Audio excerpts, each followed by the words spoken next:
Camp Adair by John H. Baker. Hello, thank you for joining us. I'm happy to be here. The story of a World War II cantonment. What is a cantonment? Well, the definition, I think, is temporary encampment or something like that, although a lot of cantonments became permanent camps, given some of the stories we've heard today.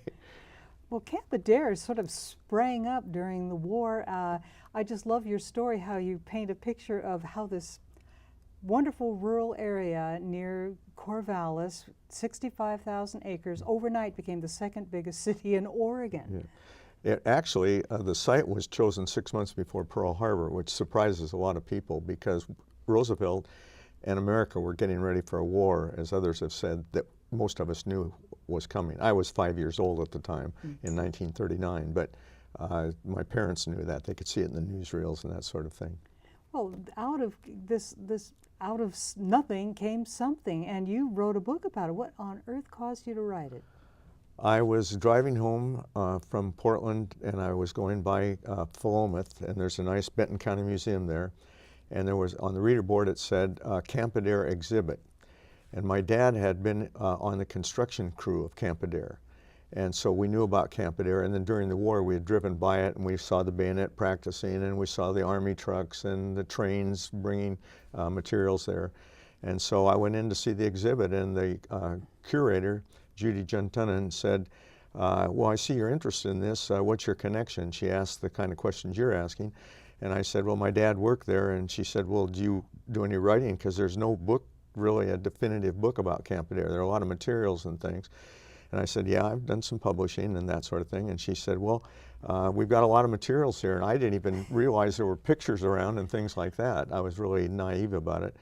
So anyway, I made an appointment, came back, and she showed me the archives that they had. And so I said, well, I'm going to have to meet some people. And she said, here's a start for you. And it was one of the war brides, met her husband at Camp Adair. And so I went to interview her, and by the time I was done, I'd interviewed over 100 people, and many of them became fast friends. And so it was just a labor of love and joy, but I had a deep appreciation for what they'd been through. One thing that really hits me about it is I drive by the site, which there's a marker there, and 4 divisions trained there, and there were about 130,000 people eventually got trained there. Salem was only about 38,000, 39,000 at the start of the war, and Camp Adair quickly became a city of like 4,200, something like that. But when I drive by there, I know what happened to those 4 divisions, and of the people that trained in little old peaceful Willamette Valley, 30,000 of them became casualties in the war zones. 7,000 killed in action and 23,000 wounded in action because of their contribution to us and the war effort, actually. So quite a story. Tell me about the building of Camp Adair, because when you think how it was flung up in what, 5 months, you say? It was flung up in 5 months, and it was dismantled in about 3 years after the war. It's a ghost Surplus town, stuff, right. yeah, and it's a ghost town now. It had a kind of a post-war, Cold War history, which we could get into if we have time, but I just could not believe how quickly it was built. And for those soldiers who went there to train, this was no ordinary training. They stayed, what, about a year, each of these? Some of them were there a year. They left, for maneuvers and things like that, and then came back. And other people from other camps, like Camp White or Camp Abbott, came over to train at Camp Adair. So there was and Fort Lewis sent people down. And this whole area was supposed to, it even had built there, among the usual things that you would expect, a huge bakery to, 40,000 loaves a day. 40,000 loaves a day, yeah, that's an army marches on its stomach, as they say. But room for entertainment, but also a German village. Prisoners were there. Well, there was a German village for combat training. Yeah. But there were also German prisoners there towards the end of the war. Yeah. And I picked beans with German prisoners because I was on a bean picking platoon. And so they would tell us in broken English, and they liked to talk with us when we were allowed to talk to them. And they had a big PW on their back. It was quite a wartime experience for me. But the construction of the camp, just 2 factors. There was so much lumber required, to build a camp for 2 divisions, that they ran out of kiln-dried lumber, so they had to use green lumber. And of course, the lumber was drying at night where these guys were trying to sleep, and they complained about that a lot. And at one time, there were over 8,000 people working on the construction.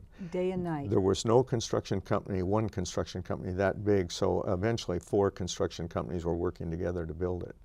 And it was a high priority, of course. I like one part of your story which says that sometimes the electricians, because they didn't have time to move their ladders, learned to work on stilts. That's right, yeah. Right, they were up on the second floor, you know, doing the siding and things like that on stilts. Oh my gosh. And I could not find a picture of them actually working on stilts. I've really looked, but if anybody has one, please send it to you, and I'll pick it up. Well, it must have changed the whole culture of the area. How, do you think? Well, there's a line in Mrs. Miniver that I just love, that book that was a bestseller in 1942, and they made a movie out of it, and it was England at war, basically, and it had Walter Pidgeon and a lot of people you would know as actors of that era. But the vicar, towards the end of the movie and the end of the book, is talking to the congregation, and it's not a big congregation, but he sees empty seats, and he says, "We are at war. We are all at war. We are all soldiers." In World War II, and I think I've seen some of that today here, the Gold Star, the scrap drives, we were at war. We were all soldiers. In fact, at Highland School here in Salem, if you gave 100 pounds of scrap paper, you got one private stripe, and eventually Arvin Kroos, no offense, Arvin, if you're listening, but he had chevrons up and down both sleeves because his dad had a pickup and he could pick up paper. We still hate Arvin Kroos to this day. But it was for the war effort, you know, that sort of thing. And we did ride our bikes around North Salem. We picked up paper there, we picked up scrap stuff. We went down and shined soldiers' shoes downtown in Salem. There were soldiers all throughout Salem, all during the war, who were on weekend passes and things like that. And then the other way I knew that Salem was at war is my folks loved to go dancing, like at the Crystal Gardens Ballroom or the Armory. And almost every Saturday night they went dancing. They would bring 3 or 4 soldiers home that were at the dance but didn't have any place to stay. My folks were both good cooks, so the next day they'd fix them a nice meal. My sister and I were displaced out of our beds because soldiers were sleeping in our beds. And then they would go back to Camp Adair. So we were really immersed in it. Tell me about after the war and Camp Adair. It was used for Cold War purposes, was it not? It was became a National Guard training center, and one of the major firing ranges is still used by police and by National Guard and reserve units. But the Cold War sort of, there was a little hiatus right after the war, and the Cold War got going in about 48, 49, where it seemed to be Russia was going to be forever an enemy. And so they had a Beaumark base there, and Adair Air Force Base came in about 1959. So it took a long time, you know, for that to build up. And so there are still missile sites for Beaumark missiles, and you have to tramp through the brush out there, but the foundations and the site is still there. And of course that building will be forever there as long as there are people, because they can't demolish that big brick or cement building that's at Adair Village. Could you leave us with a understanding of why people have such an affection for Camp Adair? It's kind of a ghost town now, but there's local people and people who were there have a great affection for it. Well, I think a lot of people know what that camp meant in terms of their parents' survival and their grandparents' survival. There's a little kind of a cabinet out there that's weatherproof, and you can go out there and sign up if you visited the site. There's a memorial park there to this day that's been modernized, and it's very, very nice. And you'll see things in there, and I put some of them in the book. I attended a dance here in 1943. That's where I met my future husband. He died in 1990 or whenever it was, but we all thanked him for his service to save us.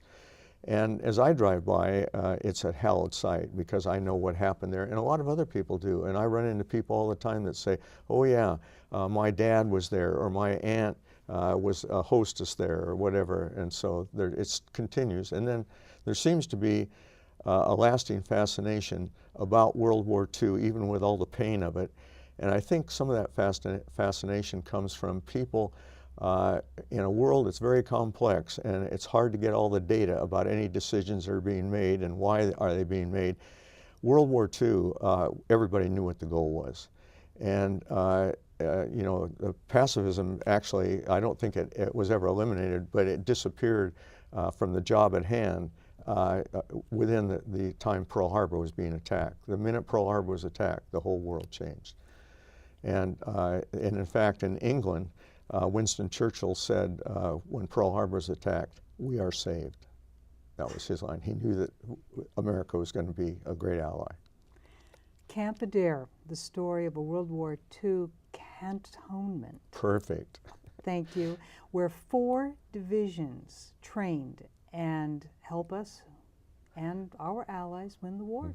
An amazing story with some wonderful side trips into entertainment and a tremendous amount of information in it that people who want to know the history of Oregon's part in World War II will consider a treasure. Thank you very much, John Baker, for your book, Camp Adair. Thank you for asking me.